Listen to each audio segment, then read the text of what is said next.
and welcome back to the Gnostic Informant, and you are about to attain true gnosis.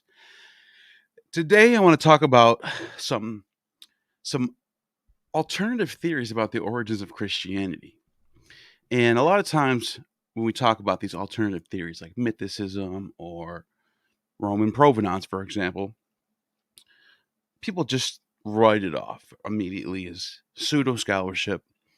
It's all fringe. This isn't real. Nobody's talking about this. This is a joke. But on the topic of Roman provenance, I think we should give it a fair shake. There's two reasons why. Number one, Alexandria, Egypt. After the Ptolemies, when Roman takes over, Alexandria, Egypt is just a haven for religious thinking and ideas and synchronism and transferring of different rites and stuff like that. And, you have Eusebius saying that, Mark and Peter wrote the first gospel in Alexandria. So if there was a place that something like this could have happened, it'd be here.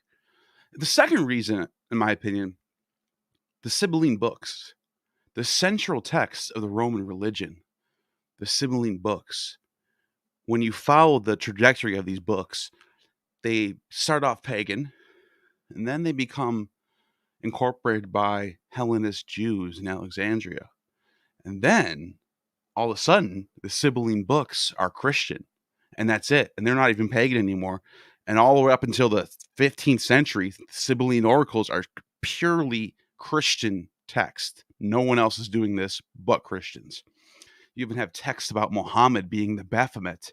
Sibylline oracles in the 9th century, I think it was. And so, I think there might be something to this. Now, there's a lot of things about Roman provenance that I'm critical of. The whole Vespasian thing, you lost me on that one. But with all that being said, I have a credible guest, in my opinion, one of my good friends, Jacob Berman from History Valley. Jacob, how are you doing today? Everyone go and subscribe to History Valley. I really enjoy your channel, and I think everybody you're on fire right now.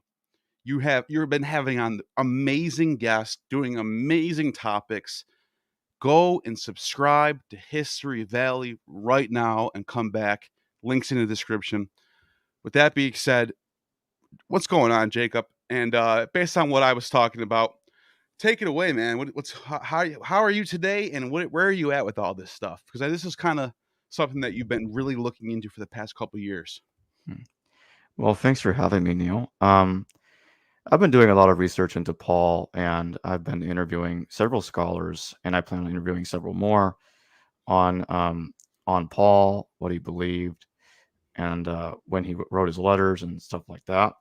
Um, but yeah, I've come to return to my original position that I used to hold a while ago. That I think there's a good piece of evidence that Paul wrote earlier, and it really centers around the Aretas passage in 2 Corinthians, when Paul says he fled from Damascus because he was fleeing from King Aretas of Nabatea.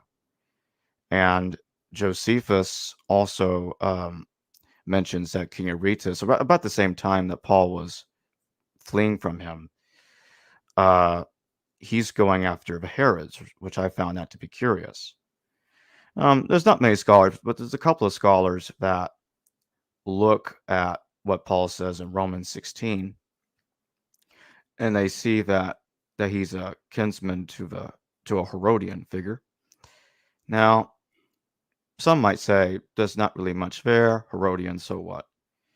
Well, Herodian is a name outside of the Herodian family, but you have to think about it. He's fleeing from Aretas at the same time. And that's when I began to ask the question, is that really a coincidence? And I personally, at this time, don't think that it is. Paul doesn't really provide a reason why Aretas is going after him at all. But if it's true that he's a Herodian relative, well, I think that's a good reason right there, because Aretas was pretty pissed off at the Herods in 37 CE. We got to remember, Herod Antipas divorced Phasaelus, Aretas' daughter, That's because Antipas wanted to marry his own niece, Herodias. So Aretas took an insult to that. He was quite angry, as Josephus tells us, and wanted to enact vengeance upon Herod Antipas and his family. And when he attacked Jerusalem in 37, Josephus tells us that the Jewish population thought that, well, I guess that was payback for beheading John the Baptist. No, so you're looking at the text, and you're seeing that there's little nuggets of historical truth that tell us something about what the writer is saying about the time, about the movement. Herodians, the king Aretas up in Syria. So yeah, that's interesting. I think there's something to that. Now, you mentioned earlier, because a lot of people might not know this, you used to think that the dating of Paul's letters are way off, and you thought they were way later. And some of the things that you pointed to was a reference to the wrath of God being poured out. Yeah. So you think he's talking about the temple. So you recently changed your mind on that, and now you're saying, no, it's earlier. I'm going back to what I've thought before. Tell us about that. Yeah, there's this really interesting book called Heirs of the Reunited Church by Bartosz Adamczewski, and that recently got me thinking about the of 40 CE dating of Paul that I've looked into before, and I've interviewed him several times on my channel. I don't think I released the one I did with him on this specific book yet. I plan on to probably today, actually, or in a few days. I think that, as some people will say, there's not much references to that places Paul chronologically in any specific decade in the first century, and it's very hard to date his letters. But I think the Aretas passage is very important, even if it's just one brief mention of Aretas. I think that's key to understanding when Paul wrote. Now, I think, in a sense, canonical Paul, meaning the final version of Paul's letters, as they are, were put together and collected after 70.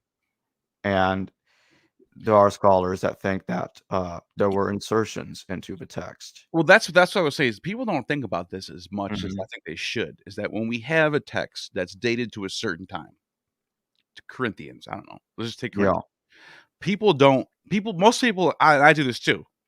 We just assume that whenever this letter was written, it was exactly how it is, and the Greek that we have today is exactly how Paul wrote it.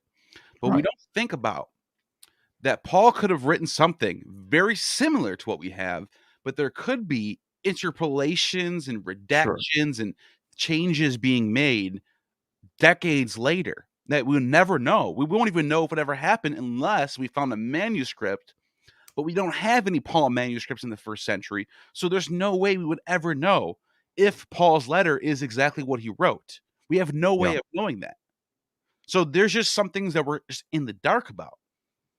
In Paul's letters, for all we know, that most of the big chunks of this text could be dated early on, like in the 50s or whatever, 40s. Sometimes people say 50s, maybe 60s.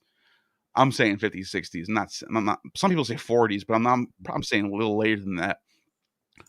But we don't even know which parts. There could be parts of these texts that somebody changed, some scribe changed in the 70s or 90s or something, because we have no idea, because we don't have any other manuscripts that are before the 3rd century, basically. Like, that's like the oldest manuscripts we got, basically 3rd century and later. So how do we know that there wasn't some earlier version of these texts that are changed? We just don't know. We're just left in the dark about that stuff. I just wanted to point that out for people to think about. These texts that we have, how do we even really know this is what really was penned down to begin with? And I know there's a lot of people who say, well, we know from textual criticism. Bart Ehrman's a textual critic. Even Bart Ehrman's is one of the people who will tell you there's no way of knowing if the text is exactly the same as it was from the time that we date it to, not the time that we have the oldest manuscripts of, but the times that we date the text to. There's no way of knowing. Even Bart will say that. I've heard him say that before. So even your big textual critics who will point out these things that, oh yeah, the manuscripts are very close together. There's barely any differences, but those are all within a certain time period, 3rd century. So we don't know what's before that. Period. Correct. And Paul makes interesting statements. I forget if it's in 1st or 2nd Corinthians about the temple is subject to the flames. And he could have said that because he's looking back at what happened to the original temple that was destroyed. Says, okay, well, if it's destroyed before, it can be again. If one takes a position that he's referring to the destruction of the temple in 70, that could be an insertion. Very easily. There are many scholars that already believe that there is an insertion in, I think it's in 1 Corinthians about when Paul makes a statement about women can speak in church. And scholars will point out that, that's very similar to a statement. I think it's in 1 Timothy, which it makes it very similar statement about Paul being a misogynist and saying that women can't speak in church. And I think some will look at that and say, somebody looked at the pastorals and shoved that into 1 Corinthians and try to harmonize the text, maybe. But others will say it was already there in 1 Corinthians, and Paul was simply referring to maybe his opponents that think that, and he's not really talking about himself. And that would also presuppose that the pastorals are inauthentic. Pauline scholarship is, in a sense, complicated. Yeah. And you've got scholars. Well, I just want to point this out real quick because, and I don't mean to cut you off, but this is this is something that it's the elephant in the room thing right here. We have all these texts that are ascribed to Paul. Yeah. Only 7 of them we all agree on are written by one guy with the same writing style, the same tendencies. No one really we're gonna let's agree to say a guy named Paul wrote that. Fine, I don't have a problem with that. But all we know is that one person wrote those 7 letters, and the other ones are also ascribed to this same guy. So there's already some fuckery going on here. That's a big elephant in the room right there. We're all admitting that there's some fuckery happening. Excuse my language, but there's some shit going on here. We're all agreed on that, and we just act like it's not a big deal. We just act like who cares? But we're all admitting that most of these texts, well, I shouldn't say most, a good chunk of these epistles aren't even written by this guy. Only 7 of them line up with one author, and who knows if even. And I'm not going to say this is the case, but there's a slim chance that those 7 texts are written by some other guy who just said he's Paul. How do you know? We don't know that. And I just want to remind people that we don't know for sure if a guy named Paul that we all think is Paul from the book of this hero from the book of Acts who went on this big journey and taught all these different churches, all these things. We don't know if he really wrote these letters. We know that one person wrote 7 letters. That's what we know. That's what textual criticism tells us. One person wrote 7 of these letters, and all the other ones, the other 5 or 6 or whatever, someone else wrote those. So one thing we know for sure is that there are some people messing with text and ascribing these letters to people who aren't them. That's the only thing we can say for sure. Everything else is all theory.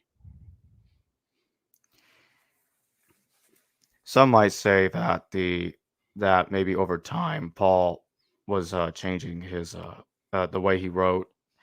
But there's an interesting statement in Galatians that I want everybody to think about.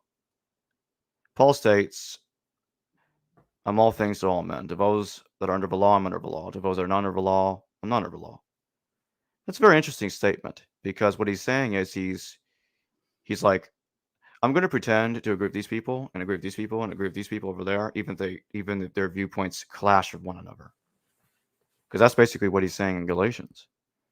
And if one wants to take the position that Paul wrote all the text attributed to him, then it would fit in line with what he said in Galatians, that he's all things to all men. Just wanted to point that out. I like that point because Mm-hmm. you're bringing the personality of Paul back to Paul through the text, and that's you got to, and that's very fair to the Christians, first of all, but it's also interesting because you have this character Paul who's saying you got to play around with these people a little bit. They got to tell them what they want to hear. You got to Right. tell the Jews that you like the law and you love all this. You're not going to eat pork. You're going to do all this stuff. Then you got to tell the Gentiles that sometimes it's cool to do this and sometimes it's cool. Paul's a marketer. He's a PhD in marketing guy. Like, he knows what he's doing. Yeah. You know, he's so that I'm glad you brought that up because those things do remind me that the person that wrote these texts, there is some sort of authentic, flawed personality behind it. It's not Right. just like a Yeah. Platonic epistle. Like, how Plato writes these epistles, they're all fake. There's just some guy writing a letter and it's just it's philosophy baked into the text.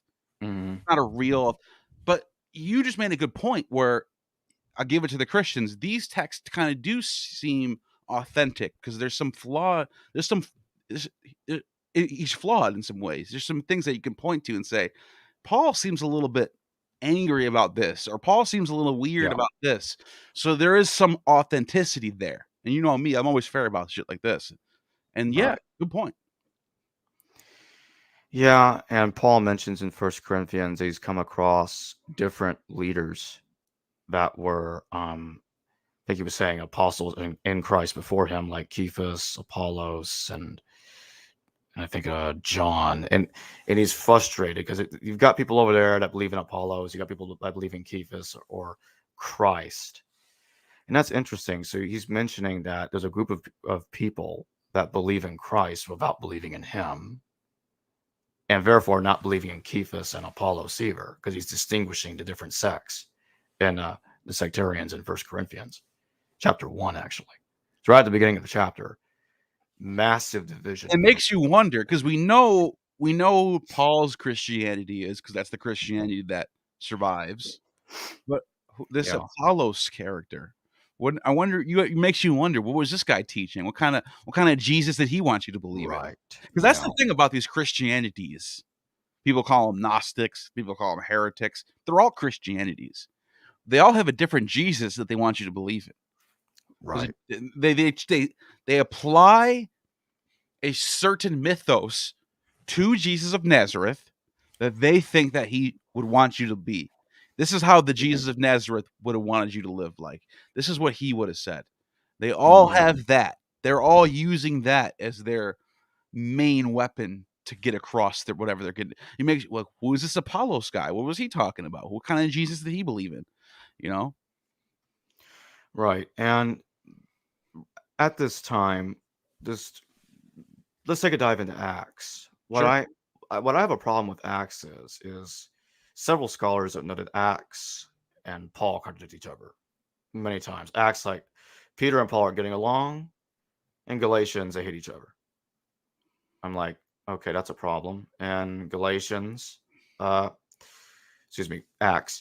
In Acts, Paul's vision is happening in Damascus, but Paul never says that.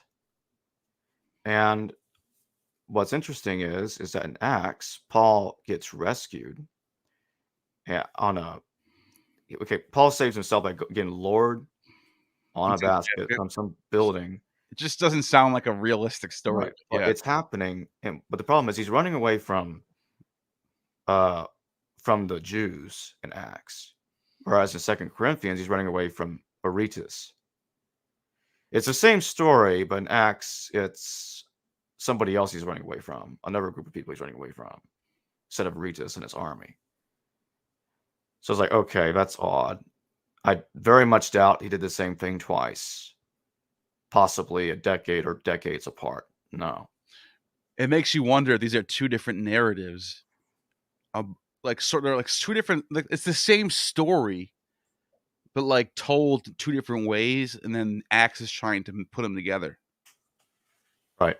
That's what it seems like. And that happens a lot in the Bible too.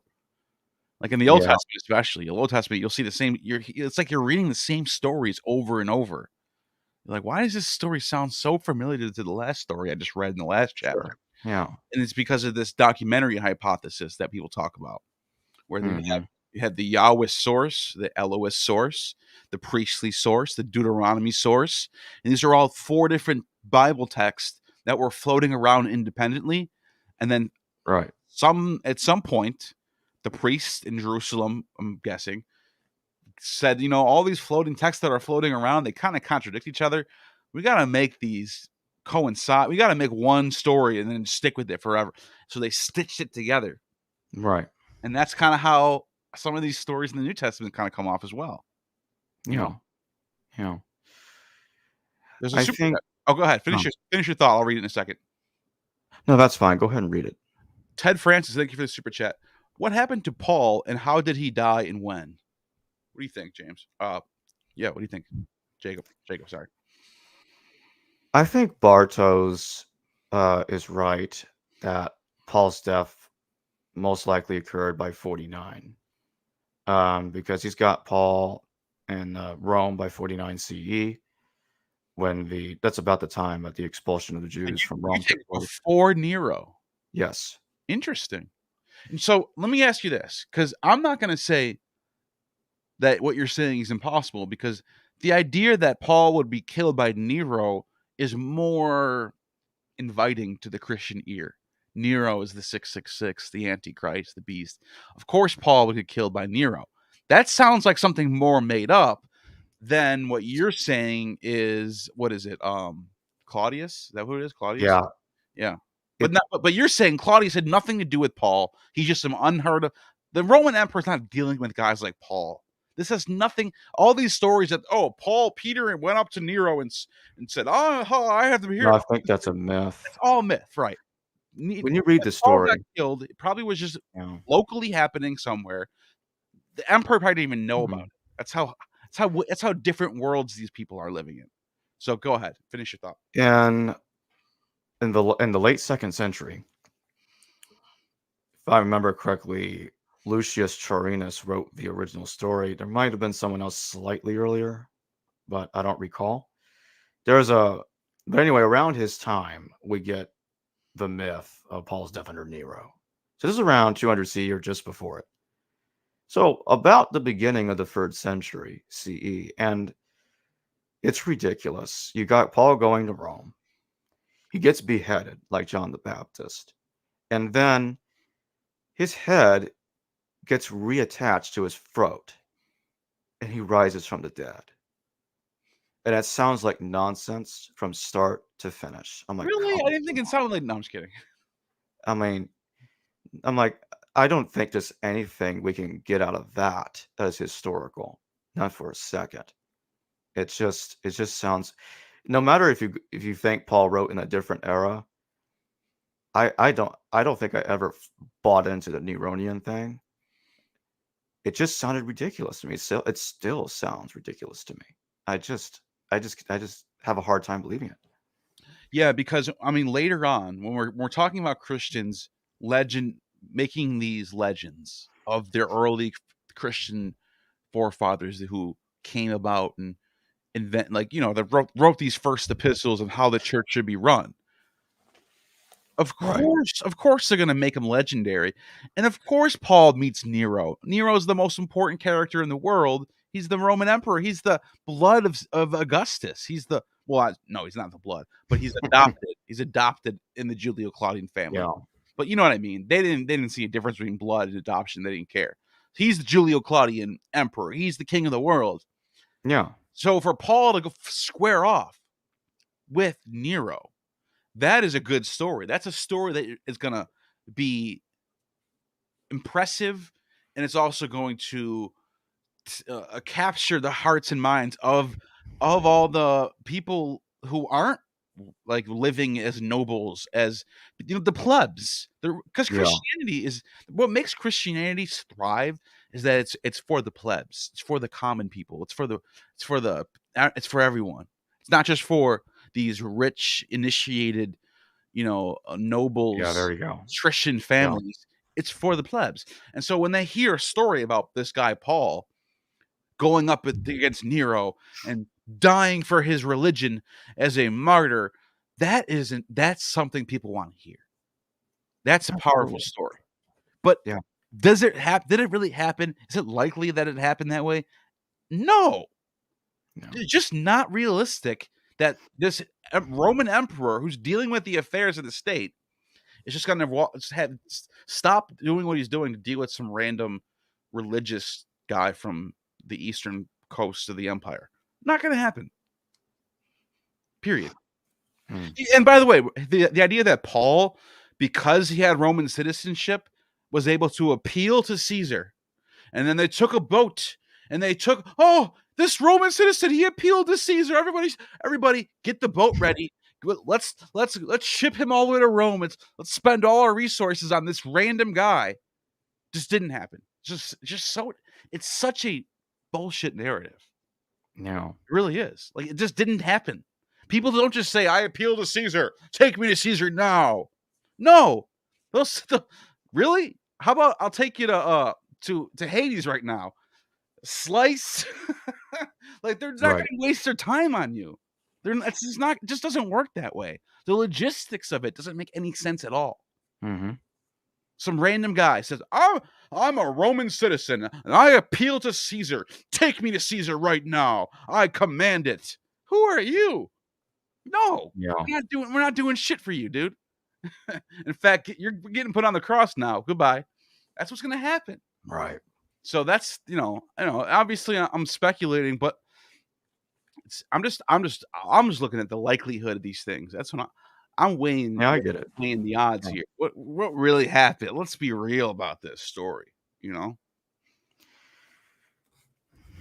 Yeah, I think. I think Paul had his vision in the 30s, and I think after the crucifixion of Jesus is when this vision took place. I guess when exactly he did is probably debatable, but I think what's going on is that you have this deep Hellenization of Jesus's movement that's going on after the crucifixion. It's like when Jesus was crucified, he no longer had control of the movement. It just spiraled out of control with Paul coming in there and with his Herodian connections that I think are there. It becomes a giant mess. And that's when Hellenism starts creeping into the movement, in my view. Yeah, it makes sense. I can totally see that being the case. Paul Kipling, thanks for the super chat. Valiant makes the mistake of thinking a Torah Orthodox prophet would be a Mosaic warlord. Simon Magus usurped Dositheos because he was attacked physically by him, and his followers were turned off. Next, okay, he's got another. Oh, you didn't have the super chat again. You could just typed it out, man. I would have found it. Let me see. Where is it? There it is. And Samaritans only adhered to the Torah. With Jesus, they were disciples of John the Baptizer. This was strictly a non-violent Jewish sects. Next super chat. No, you don't have to do that. Just type it out, man. Type it out. But I appreciate that. I really appreciate the super chat. This is an interesting topic. What do you think about that? Do you remember do you want to touch on this? Let me see. First one says, Valiant makes the mistake of thinking the Torah Orthodox prophet would be a Mosaic warlord. Yeah, that depends on how much of Simon Magus's story you think is real. Because what we get the Josephus good point situation from the Clementine writings.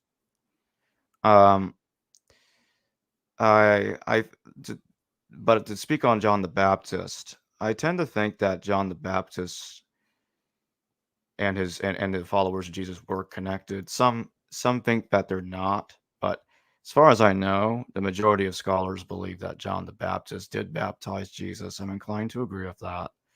And I think John Dominic Crosson is right, that John the Baptist died before Jesus. There are scholars that think he died after because Josephus thinks that John the Baptist dies later. than Jesus.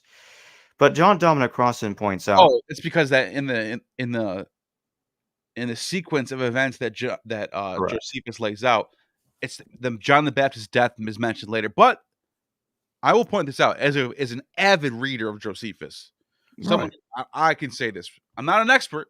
I'm not Steve Mason, but I can say this with confidence from how much I've read Josephus. He's not putting everything in order. He's jumping around. Oh yeah, He might, precisely. because here's the thing about Josephus. If he's talking about Pontius Pilate, which he does in chapter 13, book 13 or 18, I'm sorry, book 18.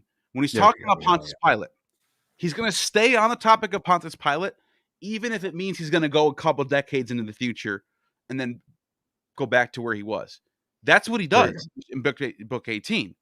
So the fact that John the Baptist happens later in the narrative doesn't mean it happened later. It just means he tells it later. So that's what I would say. Yeah, I agree. I think that finishes that point pretty nicely. Yeah. Also with the Torah Orthodox prophet, honestly, it could go either way.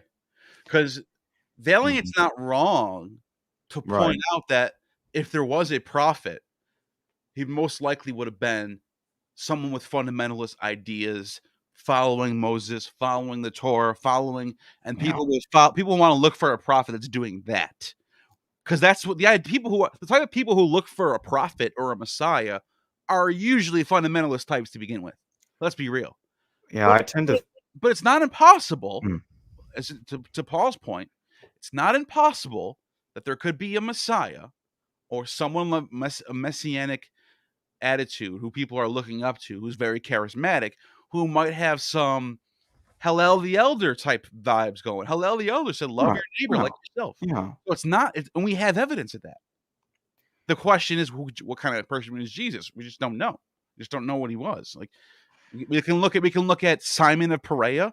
We can look at Judas of Galilee. We can look at all these other people, and he probably was like one of those guys. He probably was a normal guy. Yeah, I subscribe to the Brandon Eisenman idea that the SGF Brandon Robert Eisenman idea that Jesus was a zealot.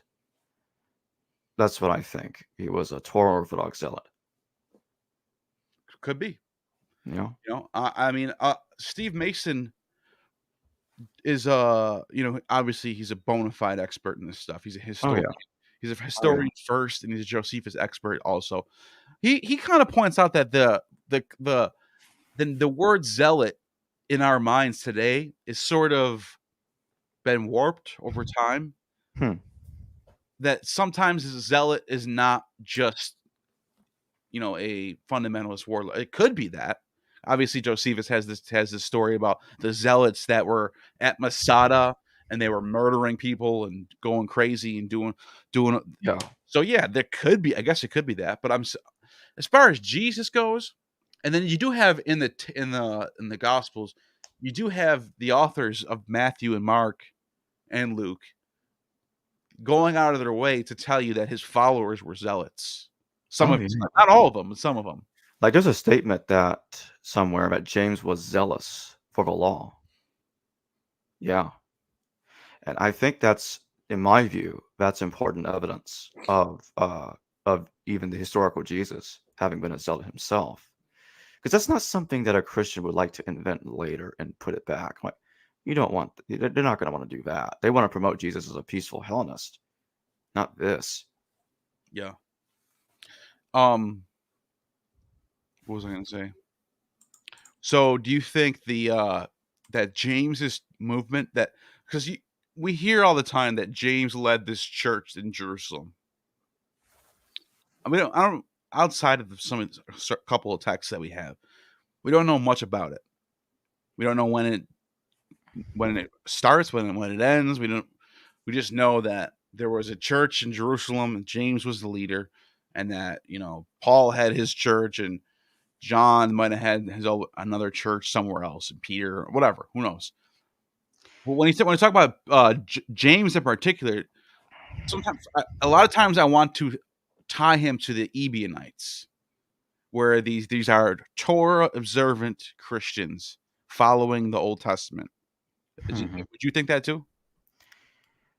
Yeah, I do, and that would kind of lead up to the Dead Sea Scroll stuff because I think that Jesus's movement likely were familiar with the Dead Sea Scrolls because we got to remember there was even Dead Sea Scrolls found at Masada.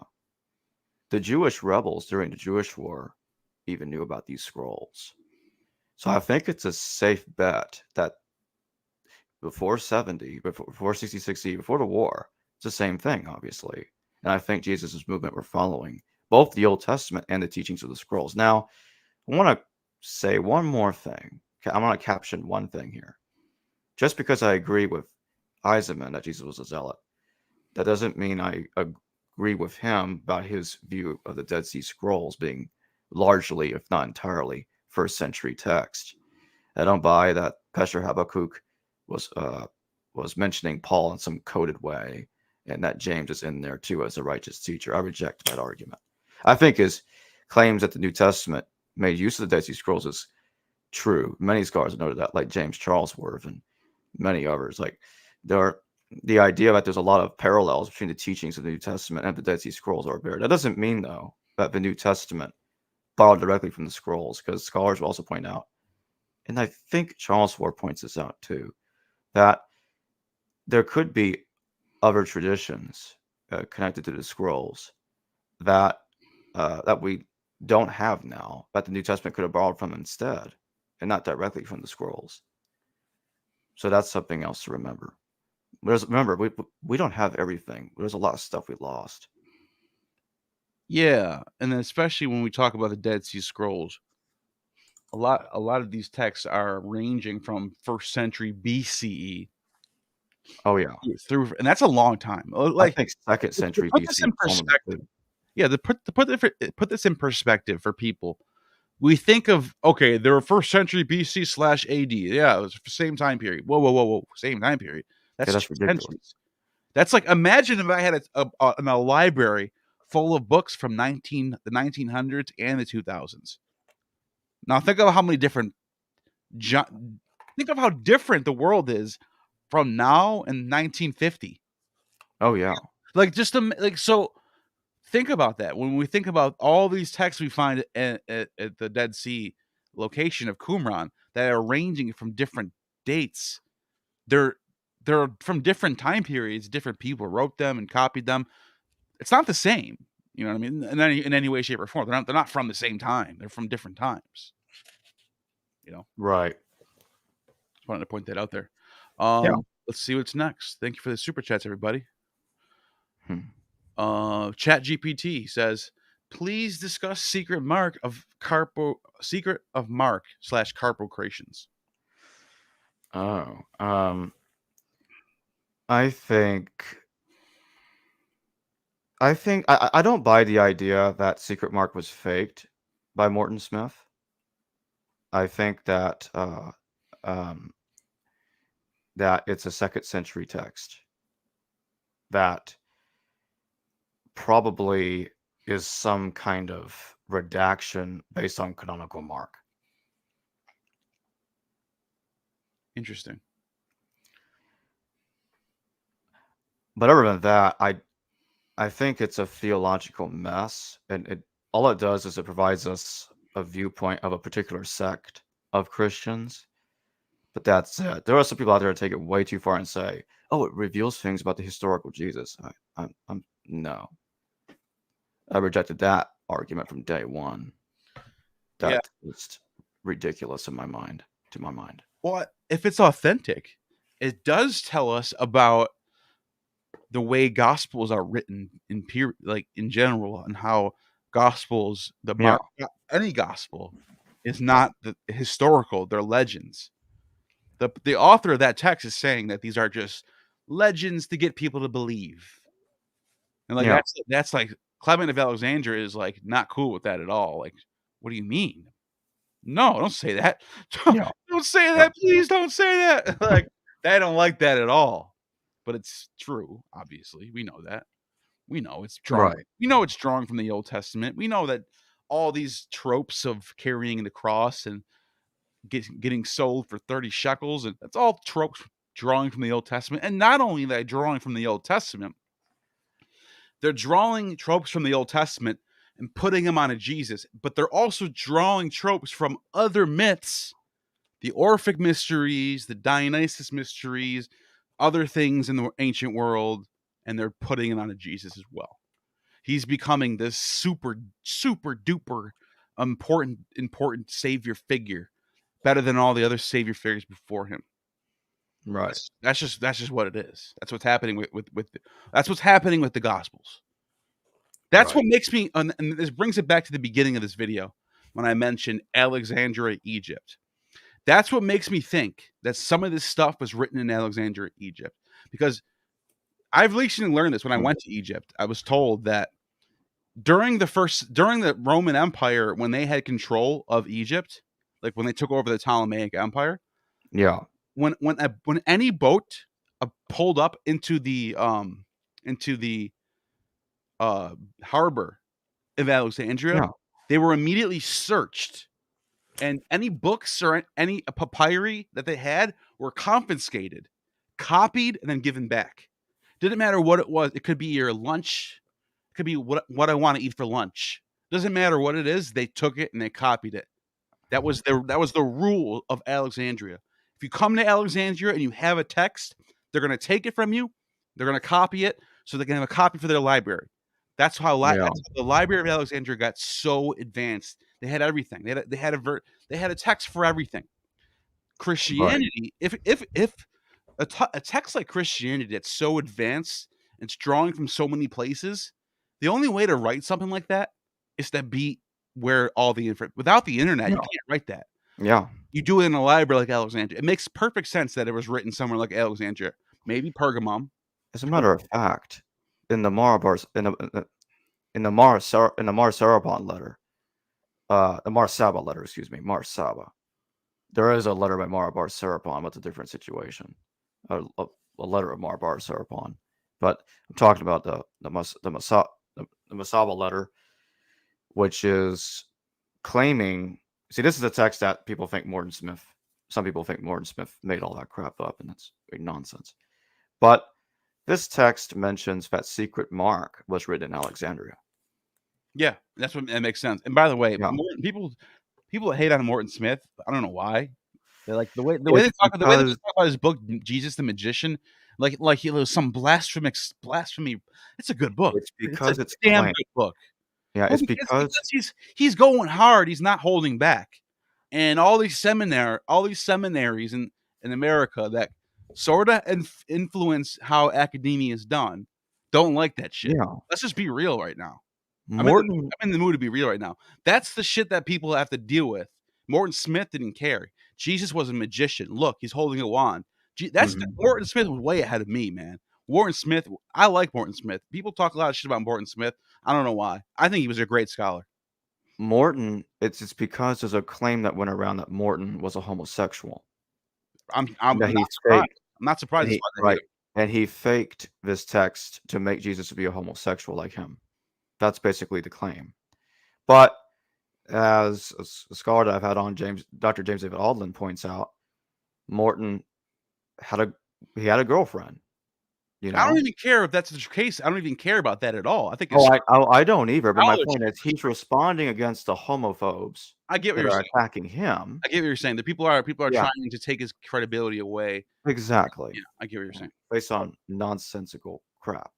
Right. But that's the thing. You're dealing with somebody who's a really good scholar, who's putting amazing information. People just don't like it. Even if he was homosexual, who cares? Well, that's what I'm saying. And he actually made, as Odlin points out, and that there was a mistake in the Greek, in the translation that Morton Smith did. He made a mistake when translating it, at least in one place. How can you make a mistake in your own work that you're faking in the first place? That's what he points out. Morton screwed up in one place in the Greek. That's all he's saying. Oh, interesting. Well, I have to look into that some more. But as far as I know, I think he was a good scholar. But obviously, I agree. Know everything. I could be wrong. Someone could prove me wrong. Let me know. The second part before we get to the next super chat was the Carprocreations. Carprocreations. This is a really good book about the Carprocreations from M. David Litwell. Yes. Carprocreations. What I can say about them before we move on to the next super chat real quick, because there's a couple more. They were a true communistic society living in Egypt, Christian to the core. They read the Bible. They read the text. I think John was their favorite text. I can't remember which one it was. It's in here. But the book of Acts in chapter 4 and 5 talks about that when you join a Christian community, you're supposed to sell your property, sell your business, sell your house, sell everything, and go and return to the feet of the apostles and give them everything you have. And then once you've done that, you can join the community. That's how the Carprocreations were actually living. They were living up to the text. They were living that. They were real. They weren't just saying they were Christians and then voting for Trump to get them better, lower taxes so they can have more money and run a business. Like, no, these were real Christians living poverty lifestyle. Like, you have to, you kind of have to respect that a little bit. Like, they were really doing it. They were really trying to be Christians. You don't see that anymore. But that's all I could say about them right now. No, and it was in Egypt too, by the way, Egypt. So thanks for that super chat. Yeah, I love Dr. Litwell's books. Yeah, Lit was great. Yeah. Paul Kickling, thanks for the super chat. How we know Hellenic Judaism existed through Philo. Jesus comes from the most Hellenized part of Israel. Not a bad point. Jesus had to abide to Plato just as much as the Torah. I'll explain in the chat. Oh, I skipped a super chat. I'm so sorry. Paul, I'll get right back to this, but this is a huge super chat. Oh, thank you, Yellow Slike, for the super chat. I almost skipped it too. Can you imagine that? Thank you so much. Thoughts on Vespasian or Augustus as the Christ archetype? Especially want to hear Jacob. Fair enough. Oh yeah, I think this is easy. There's a lot of parallels between the way the Christians look at Jesus and the way that the Romans looked at Augustus when he was deified, and and also to an extent Vespasian. Jesus and Vespasian both supposedly did the miracle of spitting on the eye to heal the blind, and Augustus has this whole thing of ascending to heaven like Jesus does, and he becomes a god. Just as Jesus rises up into heaven, he's going to come back one day. And there's a lot more to it than that. But I think what the Christians were trying to do is they were trying to make Jesus better than these people we just mentioned. Yeah, he's going to imitate their miracles, but he's going to do more.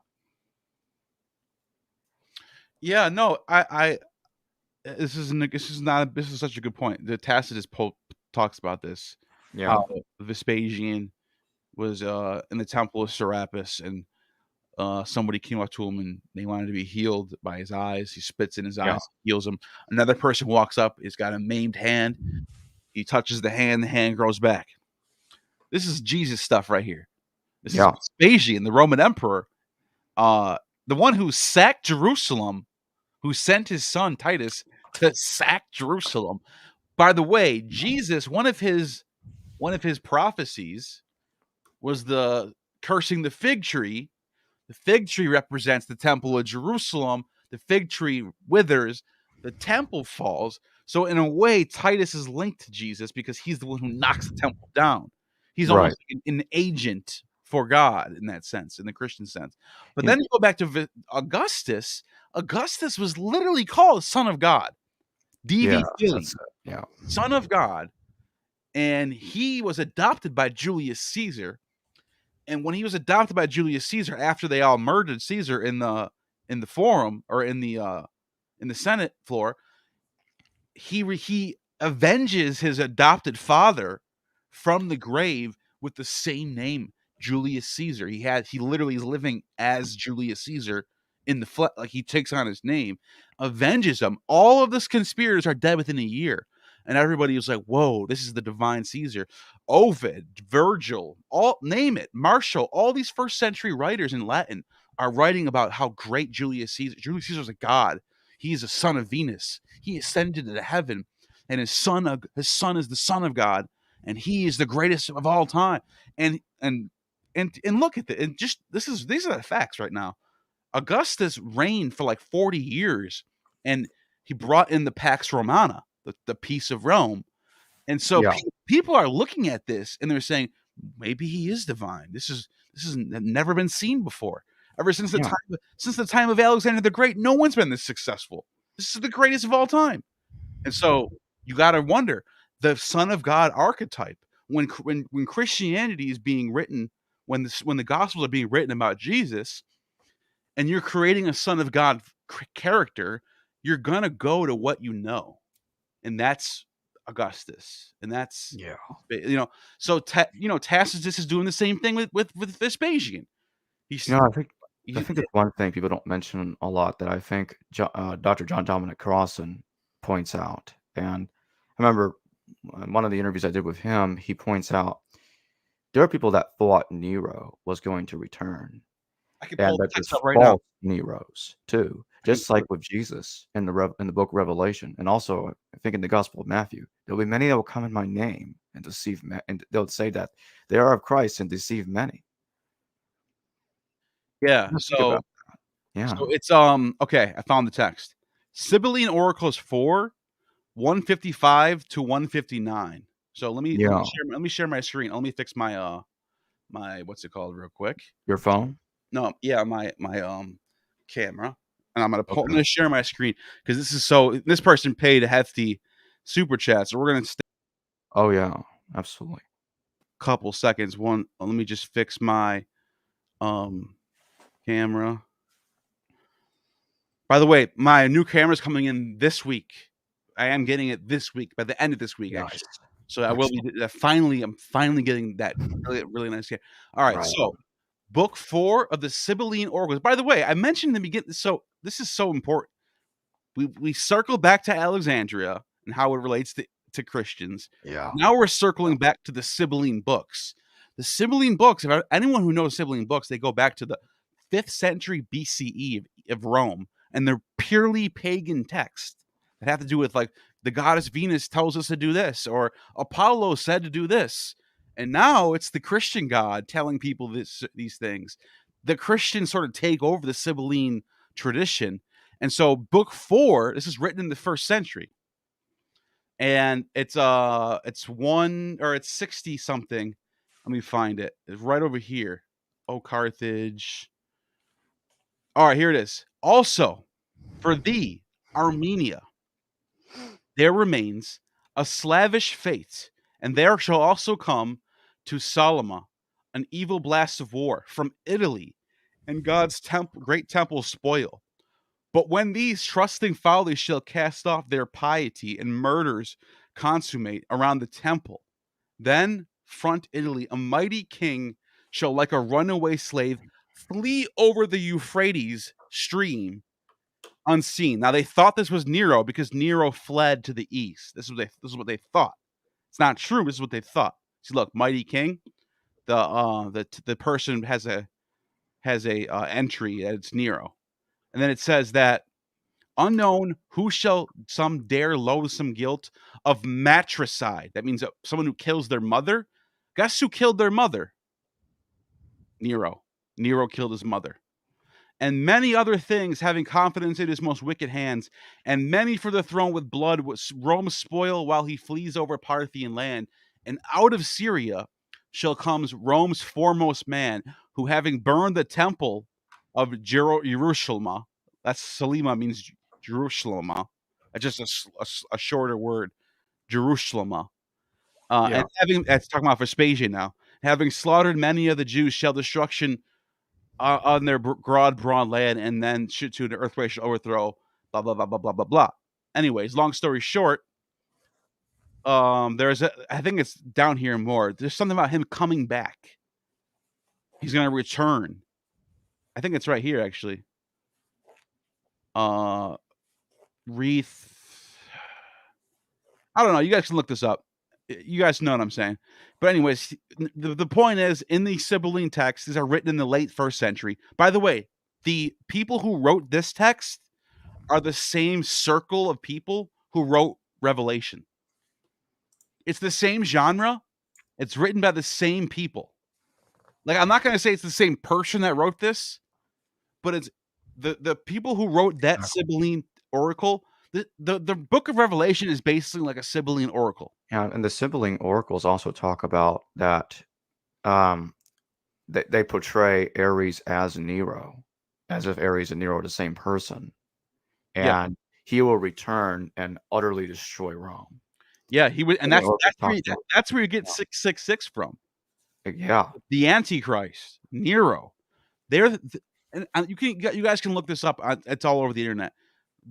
People thought until the 5th century they were waiting for Nero to come back to wreak. This was a thing that people thought was going to happen in their lifetime. For centuries, the people kept thinking, "Oh, right. Nero's going to come back." And I want to remind people, Parthia, the false Neros too. They talk about there are just people out there pretending to be Nero. Don't listen to them. It's just like the Antichrist. Yeah, PseudoNiro. Okay, here it is, right here. I found it. There you go. You're so right. This is such a big thing. Look at this. PseudoNiro. After the Emperor Nero committed suicide near the villa of his freedman Phaon in June 68, various Nero impostors appeared between the autumn of 69 and the reign of Domitian. There you go. Most scholars set the number of Nero impostors to 2 or 3, although St. Augustine wrote the popularity of the belief that Nero would return in his day, known as Nero Redivivus legend. Redivivus legend. The Nero Redivivus legend was a popular belief during the last part of the 1st century, as we just showed you. Sibylline oracles. See, I'm going to read this whole thing real quick. 1st century, that the Roman Emperor Nero would, after his death in 68, the legend was a common belief as late as the 5th century. See, I know what I'm talking about, guys. No, I'm just kidding. No, that was a good guess. The belief was either the result or cause of several impostors who posed as Nero, leading rebellions. Several variations of the legend exist on both hope and fear of Nero's return. The earliest written version of this legend is found in the Sibylline oracles. And I'm not kidding when I say this. The book of Revelation comes out of that genre. So does the Ascension of Isaiah. So Ascension of Isaiah, Revelation, they're really dreamlike. They're not like, they don't make sense, but they're like, they're oracles basically. They're like trying to tell the future in a way. That's what they're doing. That's why there's that's so weird. Like Ascension of Isaiah is such a weird text. Revelation is such a weird. That's because this is a genre. It's that genre. You know what I mean? Yeah. Anyways, thank you so much for that super chat. Really interesting topic. And Jacob, anything else you want to say about that? No, I think we pretty much covered it at the moment. Thank you. Mm-hmm. Paul Kickling, what we know the Hellenic Judaism existed through Philo. Jesus comes from the most Hellenized part of Israel. By the way, when I went to Nazareth, and when I went to the city of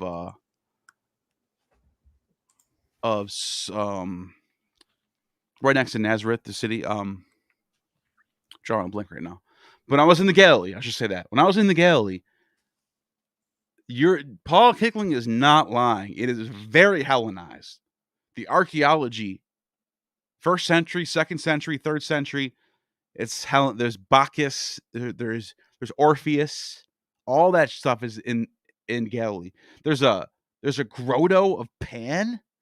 Do you know the god Pan with the horns? It looks like the devil. I do. I know who that is. There's a grotto dedicated to Pan in the Galilee.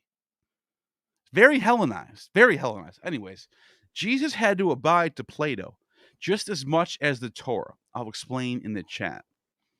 All right, let's see if we can find your explanation in the chat, Paul. Where are you at? Okay, here we go. Philo was already seeing the Torah with Platonic eyes. And is this true? This is true. And if you notice, the Gospels are kind of a Platonic retelling of the Torah. 40 years in the wilderness. Paul, I like this. I got to admit, I like this. What do you think? What do you think, Jacob? I like this, Paul. I think that's right.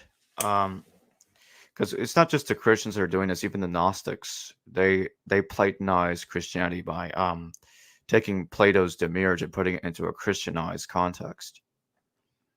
Yeah, and Basically reinterpreting the Jewish God through a Platonic lens.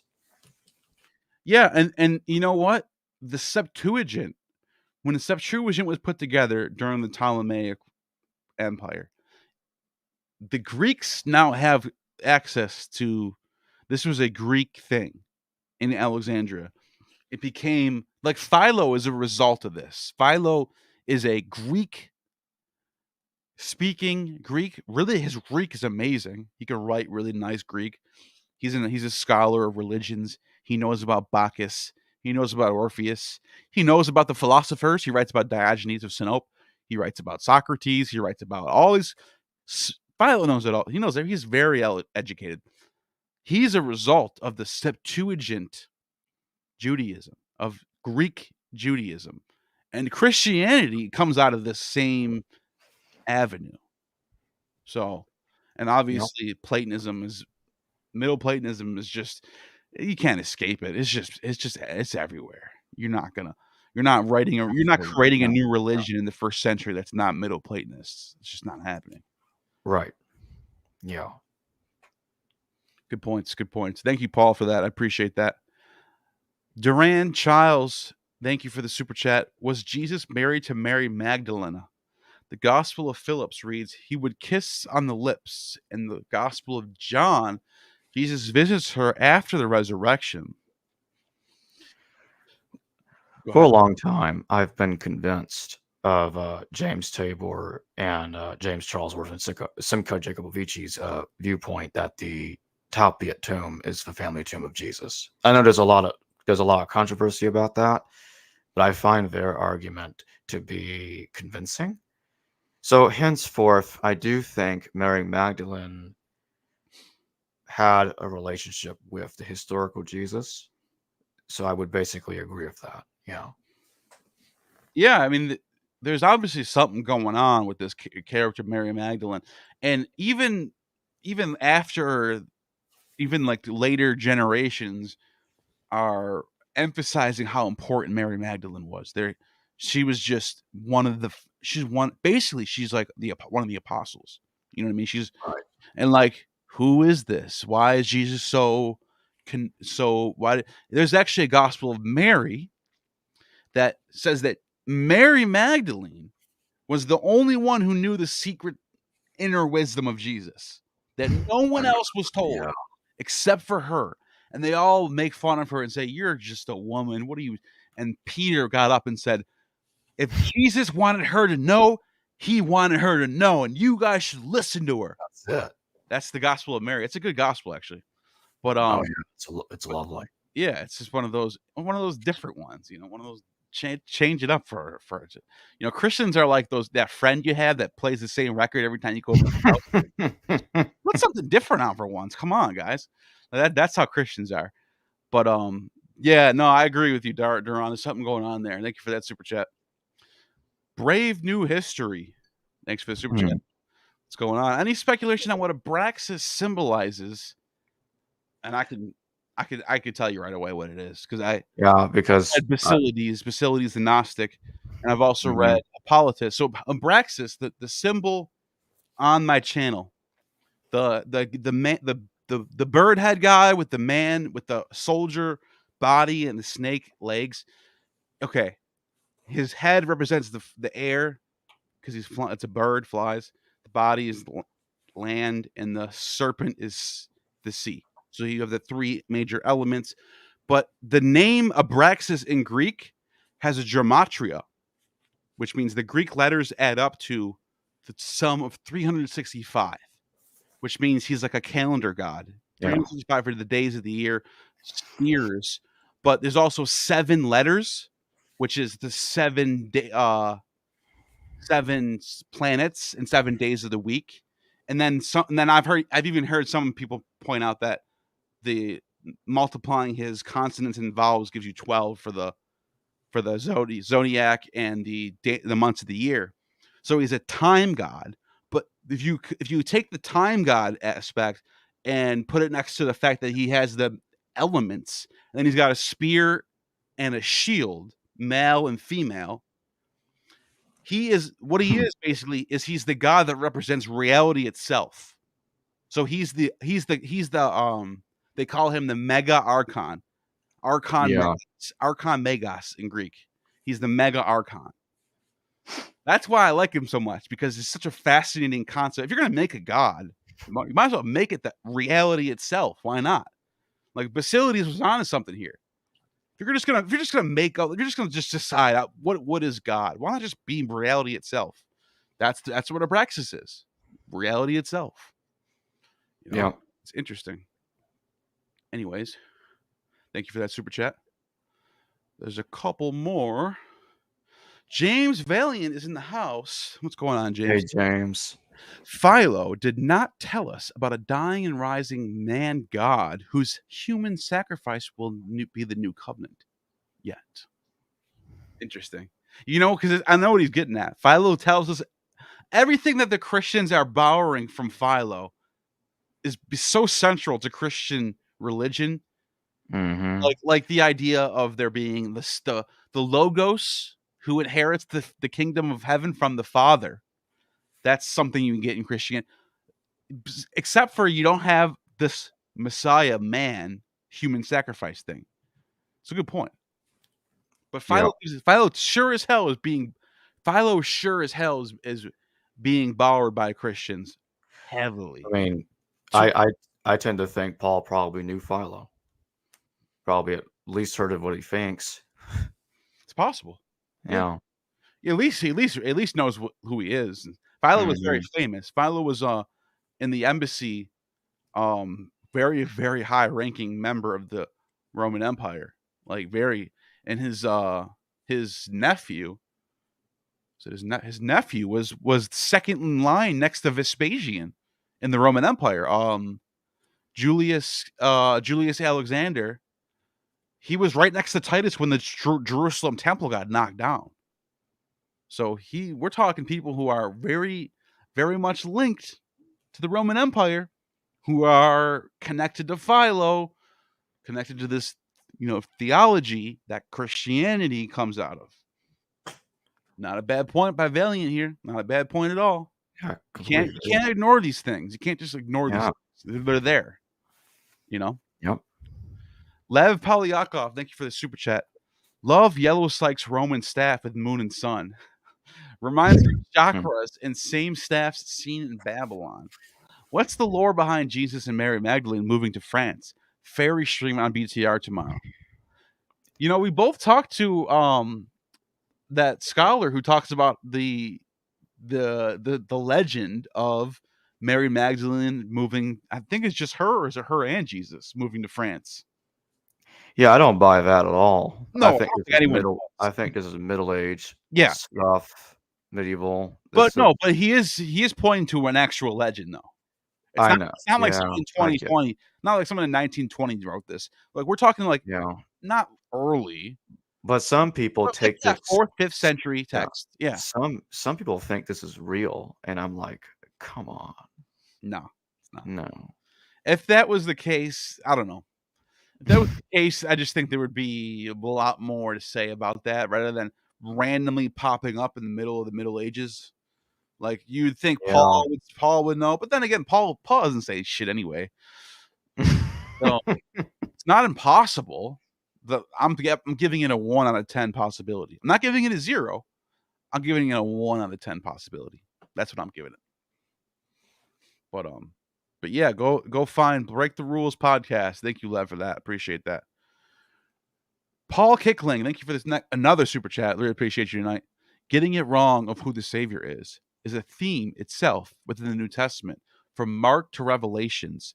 So Romans seeing Vespasian and Augustus as saviors are like Trump cultists for Christians. That's a very interesting comparison. That is a good point. That's what it is. It's the same shit you see today. Everyone always wants to deify their political leader. That's what it is. Yep. Cicero pointed this out. Cicero was very critical of Caesar. He was pointing this out. Like, this guy is he's not good. Like, he's not doing the real Republican traditional, because Cicero was a conservative, and not in the sense that we talk about today, because he was kind of like a metropolitan guy who wanted to, whatever. But Caesar was like this warrior priest, by the way, because he was the high priest. So you have this warrior priest guy, Julius Caesar, against this senator orator, amazing Latin speaker, really eloquent guy, Cicero. That is so. When we think of like Nancy Pelosi versus Trump, they're nothing compared to Cicero and Julius Caesar. Because it's just different worlds, different time, different worlds. Right. It almost seems legendary to think about that battle happening in Rome. Yeah. Between those two iconic figures in history happening at the same time. It's pretty, I don't know, I like it. It's mind-blowing. Just to think about it, it's kind of crazy. I honestly, I side with Cicero. I think Cicero's on the right side of history. I think Caesar was on the wrong side of history, but might usually wins out, and good ideas don't always win out. And I think Cicero had better ideas. Very true. That's just me personally. I like reading Cicero. His book On the Nature of the Gods. It's very I want to say stoic, but it's like very rational. Cicero has a very rationalist approach to religion, where he's like, that's not real, but like there's some like metaphors behind it we can look at.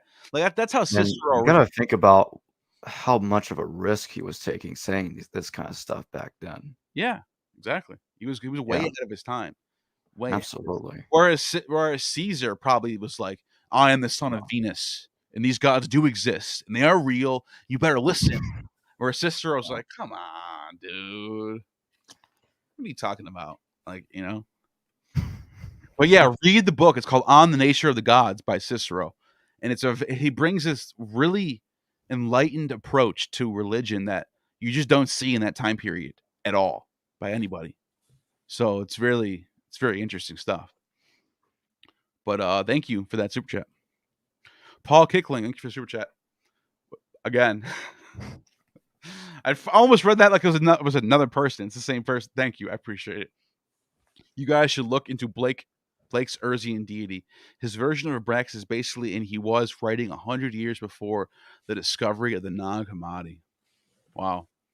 Oh, and just before you say anything, the reason why people knew about Abraxas before they found the Nag Hammadi is because of people like Irenaeus and Hippolytus, who wrote about these heresies, quote unquote heresies. Yeah. And Abraxas is written about in those texts. I was just about to mention that, but I think you got that covered already. I got nothing else to say. Yeah, exactly. I mean, Abraxas was well known before Nag Hammadi. Just like the Gospel of Judas, people knew that text existed before we found it. It was just confirmation. Now we can actually read the text. People knew those texts. They're documented by the early church fathers. They write about all this stuff. They just didn't preserve it. They tried to, those little fuckers. They tried to. We got them though. We got them. Yeah. The biggest mistake that these refutators ever did was try to refute these heresies. But now we have them, and now they're even better than before. Now we just look at everyone loves these texts now, So yeah, their attempt to stomp out their heresies ended up backfiring big time, I think, especially right now. But yeah, I don't know. The floor is yours, Jacob, on whatever you want to talk about. That's the last super chat. Honestly, I think I pretty much covered it, and I guess I'll just reiterate the point that we have to be careful that there are a lot of texts that have been modified by copyists. So I guess what I'll say is not everything is as it appears. Yeah, there's always that chance that, because like I mentioned earlier, we have the textual criticism tells us that the manuscripts line up to a certain degree. But our oldest manuscripts are third century, 4th century, maybe late 2nd for some, maybe 1 or 2 texts in the 2nd century. I don't even know if that the case. Maybe 1 or 2. And we're talking fragments that are. Yeah, Bart Ehrman loves to say we got this fragment. I think it's called P52 of the Gospel of John. It's the credit And it card. looks It's like the a size of the credit card. Yeah. So even looking at that, we don't even know. Like I'm talking like we're talking 3rd, 4th century text. And they line up. Okay, yeah, they do line up. There's a little bit of differences here and there. But we Yeah. don't know. We don't know how much changes there was done. 2 centuries is a long time. Like, just think about it. From 1900 And to the year, from let's say 1800 to the year 2000, how much changes in the world have gone down from 1800 to 2000? in the scary possibility. We're talking American Revolution just finished 20 years ago, or it's just finishing now. Actually, 1801 just finished. The Civil War didn't even happen yet. Compared to Y2K, 9/11, the world, that's a different world. Just throw this in here as my last comment. Well, yeah, and I was just going to say real quick, the world that Paul's living in compared to the world that we have his documentation of, who knows what was changed between then? Who knows? Here's a scary possibility. And I don't buy this, but this is throwing it out there. It could be the worst case scenario is it could be almost 100% different. You never know. So much that it's not really even the same text anymore. It's just something else. Yeah, you're like there's always a possibility that in the 2nd century, someone wrote these 7 letters and just destroyed it and wrote new stuff over it. Yeah, and just saved a couple of key things that date the text, that anchor the text to that time. There's always that possibility. I'm not a textual critic guy, so I can't say for sure. But I'm just saying, I'm just throwing ideas out there. Don't get mad at me. Right. It's always possible. But thanks for having me on today, Neal. Yeah, but for sure, before we go, I do have to plug. And History Valley, guys, go and subscribe. It's a great channel. You got Robin Faith Walsh coming on next month, doing big things. You've been on fire, dude. You've been having great guests on. And I've actually got a lot more live streams than that. I just haven't put them up yet, but they will be. Yeah. And the next couple of days, I'm gonna put them up. There's a lot more coming on the channel, and I can't wait to host them. Yeah, the link's in the description. So seriously, go down there and subscribe. Yep. And with that being said, you have just attained true gnosis.